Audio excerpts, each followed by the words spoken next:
There is a building on the edge of the Delaware River with a window 4 stories tall, and set into the glass is the image of a small dog, ears forward, listening to a phonograph. His master's voice. It is the most recognized trademark in the history of recorded sound, and for a time, nearly every voice that America heard in its parlors, every aria, every dance band, every crooner was pressed onto a disc inside that building in Camden, New Jersey. A few blocks away, women stood at long tables sealing red and white cans of soup that would sit in the cupboard of almost every kitchen in the country. And down at the water's edge, on a set of enormous slipways, warships slid into the river, vessels that would carry men into 2 world wars. Stop and consider what that means. One city, smaller than 10 square miles, was at the same moment feeding the nation, entertaining the nation, and arming the nation. 3 of the most powerful industries in American life, stacked on top of one another on a single riverbank across from Philadelphia. By any measure that mattered in the first half of the 20th century, Camden had solved the problem of the American city. It had work, it had wealth, it had purpose, and it was doomed, not by a war, not by a flood or a fire or a plague. Camden would fall into a trap that every great industrial city in America would eventually stumble into, and Camden would fall into it first, and it would fall the hardest, and it would fall the furthest. Behind the rise and the ruin of this place is a single mechanism, cold and quiet, and by the end you will understand exactly what it was and why no amount of steel or soup or genius could stop it. To understand what Camden lost, you have to understand what Camden was, and what Camden was before anything else was a place across the river from somewhere more important. William Penn built his holy experiment on the western bank of the Delaware, and Philadelphia grew into one of the great cities of the early republic. Camden was the other shore, the landing on the far side. The Cooper family had run a ferry there since 1695, and for a century and a half, the settlement was little more than a cluster of ferry stops, taverns, and villages where travelers waited to cross into the city that mattered. But the far shore had one quality that would change everything. It sat exactly where the country needed a door. When the Camden and Amboy Railroad reached the town in 1834, one of the first railroads in America, it turned Camden into a link between Philadelphia and New York. The city was incorporated on February 13th, 1828. And after the Civil War, it began to draw the 2 things every industrial center needs: the immigrant labor to build things and the capital to pay for them. The value of Camden was not what it started as. The value of Camden was where it stood. And what rose on that ground was an empire built on 3 pillars. The first was food. In 1869, a fruit merchant named Joseph Campbell, often seen peddling produce on the streets of the town, went into partnership with an icebox maker named Abraham Anderson and opened a canning plant. For decades, it was one cannery among many. Then, in 1897, a young chemist named Dr. John Dorrance perfected a method for condensing soup, removing the water so it could be shipped cheap and far. That single innovation turned a local cannery into a company whose red and white label would become as American as the flag itself. The second pillar was sound. The Victor Talking Machine Company made Camden the recording capital of the world, the largest manufacturer of musical records in the nation. It was here that the modern music industry was, in a real sense, invented. The third pillar was steel. In 1899, the New York Shipbuilding Corporation chose Camden for its yard, drawn by the deep water of the Delaware, perfect for launching the largest hulls ever built. It would grow into one of the greatest shipyards on earth. 3 pillars: food, entertainment, and war.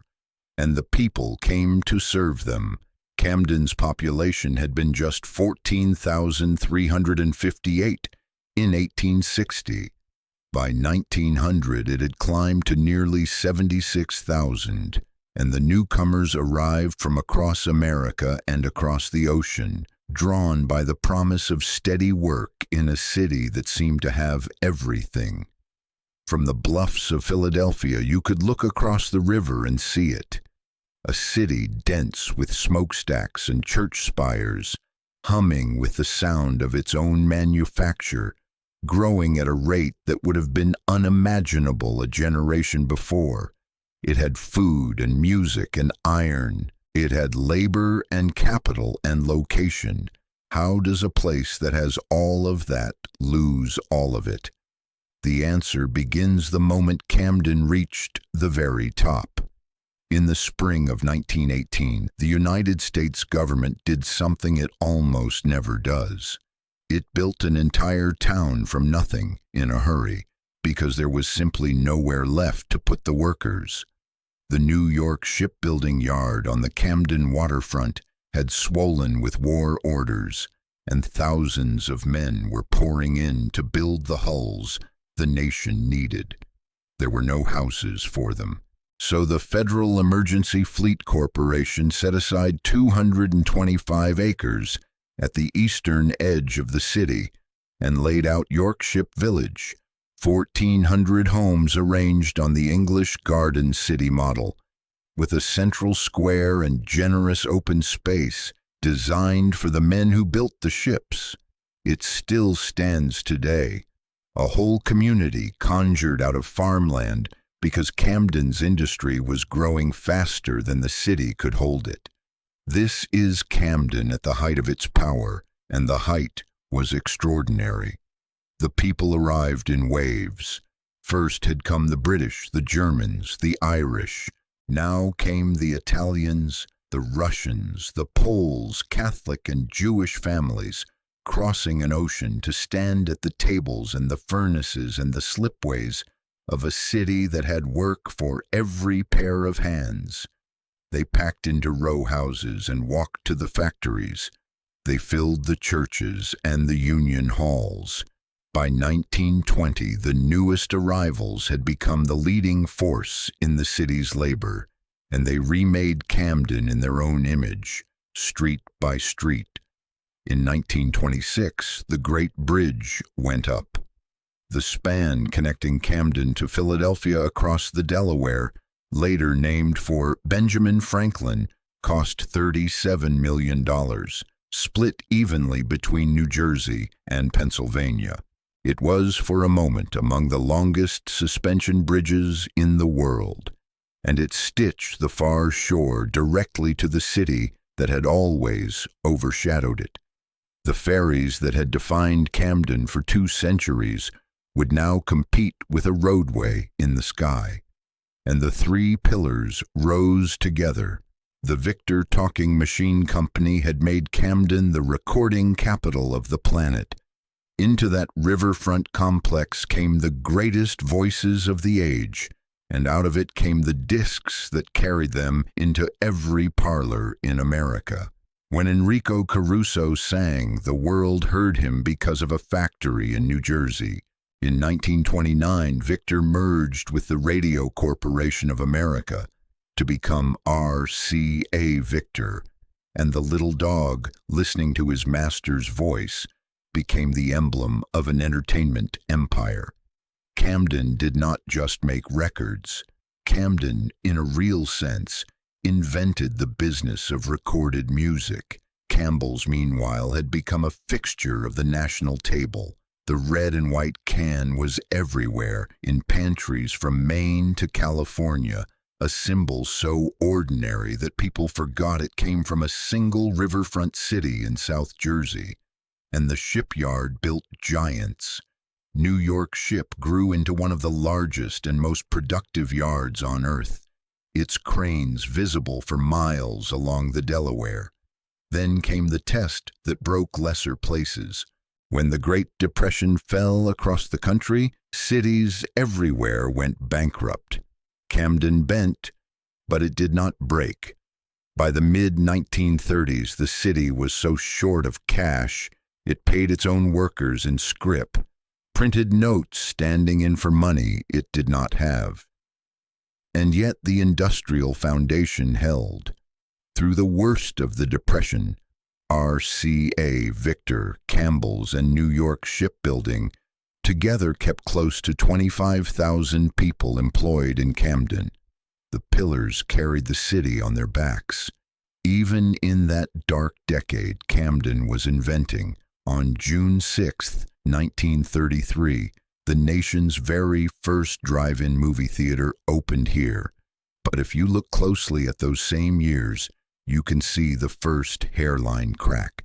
In the summer of 1933, wages at the shipyard were miserable, and a tinsmith named Johnny Green, together with a handful of other men, decided to build a real union of their own.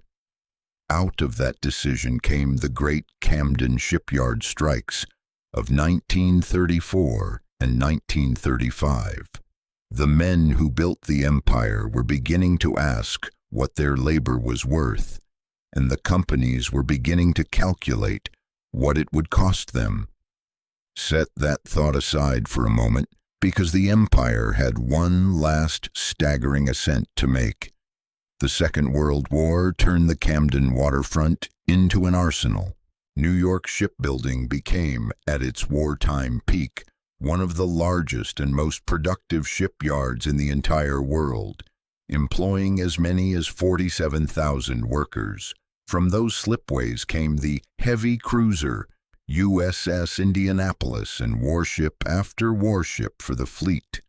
The whole city ran day and night in the service of the war, and when the smoke cleared, Camden stood at the absolute summit. In 1950, the census counted 117,536 people. Manufacturing employment reached its all-time high, roughly 43,000 jobs, the most the city would ever hold.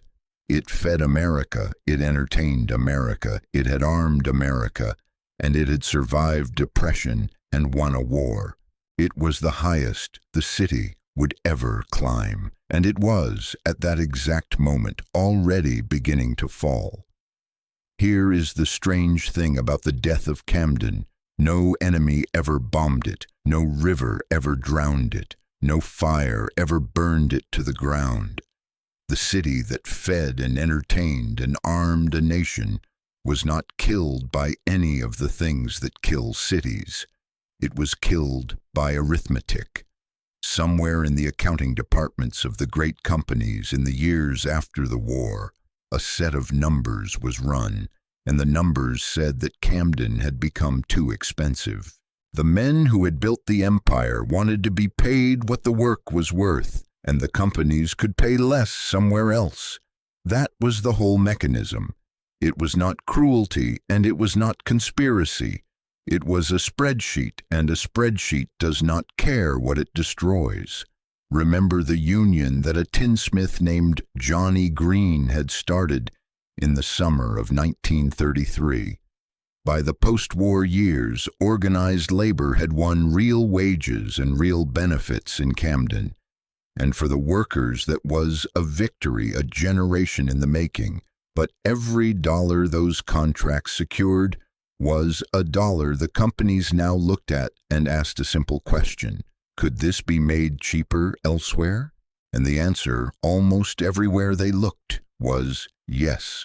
So the big three began to leave, not all at once, not with any announcement that the city was being abandoned.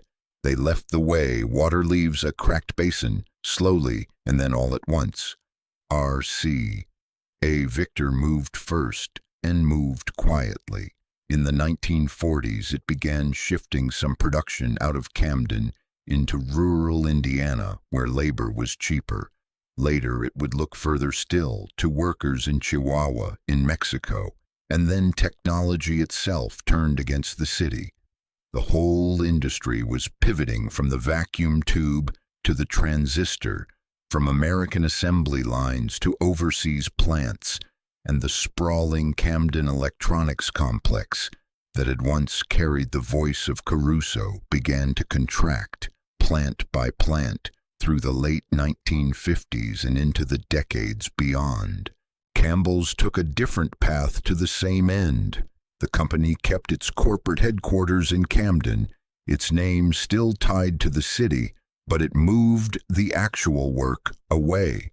The canneries that had employed thousands were decentralized. And there is one small, brutal detail that tells the whole story.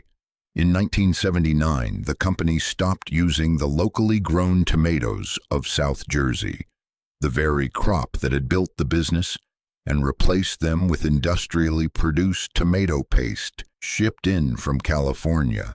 The soup that made Camden famous would no longer be made from the soil around it. While the companies pulled the work out, a second force pulled the people out. In 1961, on October 11th, the first fully enclosed shopping mall on the East Coast opened just outside the city, the Cherry Hill Mall. It was more than a shopping center. It was a signal. The retail, the investment, the middle-class families, all of it was moving to the suburbs, to the new tract housing rising on what had lately been farmland. Camden had spent a century pulling people in. Now, year after year, it watched them drive out to the townships, taking their paychecks and their property taxes with them. The tax base that had built the schools and paved the streets began to thin. And then came the blow that no city could absorb. The New York Shipbuilding Corporation, the greatest of the three pillars, the yard that had launched giants and employed 47,000 souls at its wartime height, began to falter. In 1962, it had still been capable of wonders, launching the NS Savannah, the first commercial nuclear-powered ship in the world, a gleaming vision of the atomic future built on the Camden riverbank. And yet, just 5 years later, in 1967, the yard shut its gates for good. The reasons were the familiar ones of a changing age: military orders drying up after the war, labor unrest, mismanagement, and a collapse in the demand for the kind of ships Camden built. Thousands of skilled jobs vanished when the whistle blew for the last time. Now do the arithmetic that the city itself had to face. In 1950, manufacturing in Camden had stood at roughly 43,000 jobs, its all-time peak. By 1982, that number had fallen to about 10,000. Nearly 3 out of every 4 industrial jobs were simply gone. An economy that had taken a century to build had lost its foundation in a single generation. And here is what makes it a tragedy rather than a crime. There was no villain standing over the city with a torch. Each decision taken on its own was rational. Cheaper labor in Indiana, cheaper tomatoes from California, a newer shipyard somewhere with lower costs, a better house in the suburbs. Every one of those choices made sense to the person or the company making it, and the sum of all those sensible choices was the hollowing out of one of the great industrial cities in American history. The factories fell silent, the slipways rusted, and into that emptiness, something far darker was about to move. In a church on Mount Ephraim Avenue, in the heart of a Camden neighborhood, the stained glass windows are pocked with bullet holes. The pastor can walk you to the corners near his sanctuary and tell you quietly where men were shot. Sometimes, he says, people have run through the doors of the church to hide when a deal on the street went wrong. This was the sound of a city that had lost its work. Not the hum of the shipyard, not the presses of Victor, but the thing that rushes in when 100,000 jobs disappear and are never replaced. To understand how Camden reached this point, you have to hold two facts together at once. The factories were gone, and the people were still there. When the big three pulled the work out, they did not take the population with them. The families who had come from Italy and Poland and Russia and the American South to build the empire were still living in the row houses. Only now there was nothing to walk to in the morning. The tax base had followed the middle class out to the townships. What remained was an aging city with crumbling infrastructure, shrinking revenue, and a shrinking number of ways for a person to earn an honest living.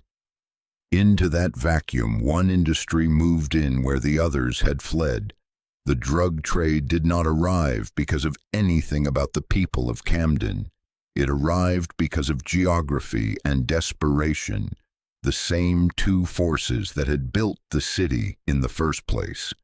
Camden sat directly across the river from a major city, and at the crossing of old highways, exactly the location that had once made it a natural door for commerce. Now that same location made it a natural marketplace for something illegal. At one point, the city was estimated to hold as many as 175 open-air drug markets, packed into fewer than 10 square miles, and the demand came overwhelmingly from outside. By police estimates, roughly 80% of the drug arrests in Camden involved people who did not live there, buyers driving in from the surrounding suburbs and from as far away as New York, cash in hand, treating a broken city as a place to buy and then leave. The poverty deepened into something few American cities have ever seen. At the depths, roughly 40% of Camden's residents were living below the poverty line, one of the highest rates in the entire nation. And with that poverty came the violence that follows a collapsed economy, the way rust follows rain. The rankings began to arrive, year after year, like a drumbeat. Camden was named the third most dangerous city in America in 2002. It was ranked the single most dangerous city in the country in 2004, and again in 2005. It climbed back to the top of that grim list in 2009. These were not abstractions. Each ranking was built from the real arithmetic of murders and robberies and assaults in the lives of ordinary people trying to raise children on those streets. Then the city's finances, already stretched to the breaking point, gave way. In 2011, a budget crisis forced Camden to lay off nearly half of its police officers in a single stroke. A city already struggling to hold the line now had to do it with a fraction of the force. Response times stretched. If a car accident did not involve an injury, officers might not come at all, and crime, sensing the vacuum, surged. It reached its darkest point in 2012. That year, the city recorded 67 homicides, a number so high for a population of roughly 77,000 that on October 29th of that year, the FBI's figures placed Camden first in violent crime among all American cities with more than 50,000 residents. The murder rate ran more than 18 times the national average. A place that had once launched warships for the fleet was now the most dangerous city in the United States. And so Camden did something almost no city in modern America had done. On May 1st, 2013, it disbanded its own police department, not reformed it, dissolved it entirely. The city had concluded that it was simply too poor to keep its officers on the street under the existing arrangement, and it turned the work over to a new, larger, lower-paid county force built from the ground up. It was an act of desperation dressed as strategy, the decision of a place that had run out of every other option, sit with the full arc of it for a moment. This was the same ground where the government had once built an entire village, because too many people wanted to work here, where 47,000 souls had built ships in a single yard, where the voice of Caruso was pressed into discs for the world. And now it was a city dismantling its own police force, because the money was gone and the work was gone and the people had been left behind. There was nowhere lower to fall. The only question left was whether there was any way back up. In 1991, the people of Camden watched their own history come down in a cloud of dust. The great Campbell's plant on the waterfront, where the red and white cans had been filled for well over a century, was brought down with explosives to clear the ground.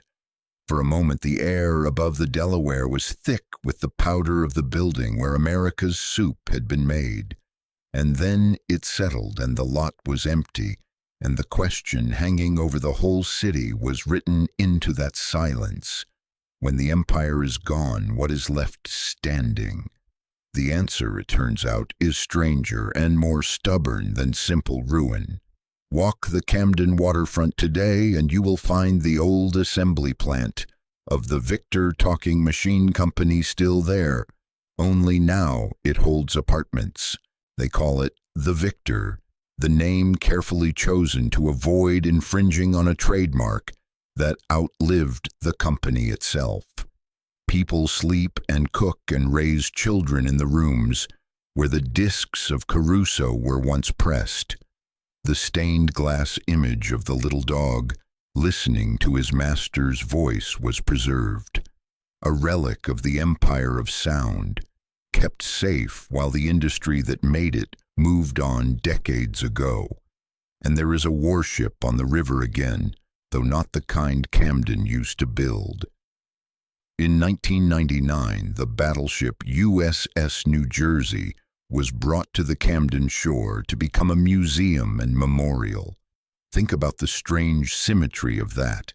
On the same water where the New York shipbuilding yard once launched vessels into the world, there now sits a single great ship that will never sail again, moored as a monument to the men who once made such things by the tens of thousands. The city that had lived and died by heavy industry began, out of necessity, to build an economy out of something else entirely. Camden turned to what people came to call eds and meds, education and medicine, the institutions that could not be shipped to Indiana or Mexico or California because they were rooted in the care of human beings. Rutgers University maintained and grew its Camden campus, an institution whose roots reached back to the South Jersey Law School, founded in 1926. Cooper University Healthcare became one of the largest employers in the city. Thousands of jobs tied to a hospital rather than a factory.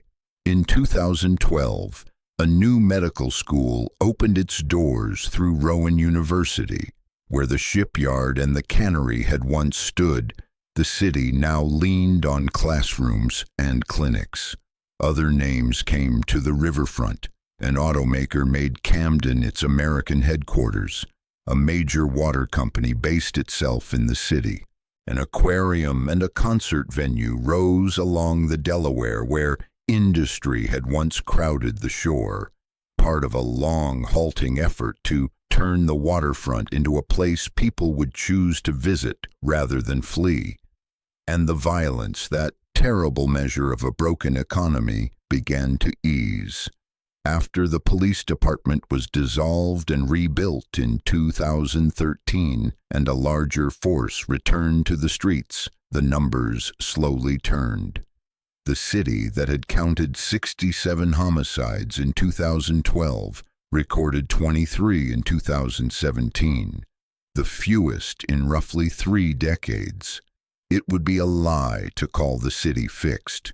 Poverty remained deep. The wounds of 2 generations do not close in a few years, and honesty requires saying so plainly. But for the first time in a very long time, the arrow was pointing the other way. Now step back and take in the whole arc of it, because the meaning of Camden is larger than Camden. This was a city that gave America some of the things most central to its life. It gave the country the recorded voice, the very foundation of the modern music industry. It gave the country a can of soup so ordinary it became a kind of national symbol. It gave the country warships for 2 world wars, built by the largest and most productive shipyard on earth. There was a time when Camden fed the nation, entertained the nation, and armed the nation, all from a single riverbank smaller than 10 square miles. And then the nation left it behind, not out of malice but out of arithmetic. Cheaper labor somewhere else, cheaper materials somewhere else, a newer plant somewhere else, a better house in the suburbs. Every rational decision, added together, hollowed out a place that had done nothing wrong except be first and be loyal to an industrial age that would not stay loyal in return. That is why Camden matters. It was not an exception. It was the leading edge, the first and hardest fall of a story that would repeat in city after city across the American interior. Camden simply got there before the others and paid the fullest price. The river is still there. It is the same width it has always been, moving at the same slow, patient speed past the shore where the Cooper family ran a ferry more than 300 years ago. The battleship rests on the water. The old record plant holds families in the dark where music was once made. The city still stands on the bank of the Delaware, smaller and poorer than it was, but standing. And that, if you think about it, is the most American story there is.